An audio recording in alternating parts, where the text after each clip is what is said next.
যখন ইমামতির সুযোগ পাবে, সুযোগ পেয়ে লম্বা কেরাত ধরো না, ছোট্ট কেরাত দিয়ে নামাজ শেষ করো। কেননা তোমার পেছনে বয়স্করা আছে, মুরব্বীরা আছে, অসুস্থরা আছে।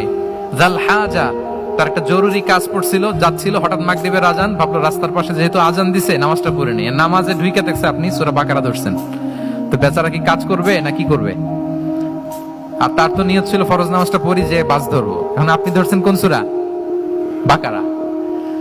দেখেন রাসূল ইসলাম বললেন যখন ইমামতির চান্স পাবে ছোট সূরা পড়বে, আর যখন তুমি একা পড়বে ফালিউতাবিল মাশা, যত লম্বা করতে মনে চায় করো।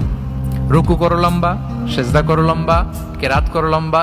রাসূল সাল্লাল্লাহু আলাইহি ওয়াসাল্লাম তো রাতে আধা ঘন্টা 40 মিনিট প্রথম রাকাতে কেরাত পড়তেন, এরপরে আবার 40 মিনিট রুকুতে থাকতেন, রুকু থেকে দাঁড়ায় আবার 40 মিনিট, আবার সেজদায় যেয়ে 40 মিনিট, এরপরে সেজদা থেকে দুই সেজদার মাঝখানে আবার 40 মিনিট, 2 রাকাত দিয়ে এরকম রাতও শেষ করে দিয়েছেন।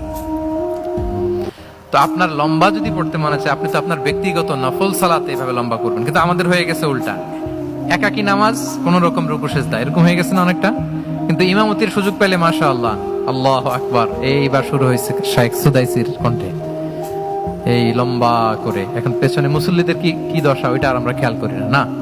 আমাদেরকে অন্যের প্রতি সহানুভূতিশীল হতে শিখিয়েছে ইসলাম, কনসিডারেট হতে শিখিয়েছে, সুবিবেচক হতে শিখিয়েছে, যেটা রাসূল সাল্লাল্লাহু আলাইহি ওয়াসাল্লাম করেছেন।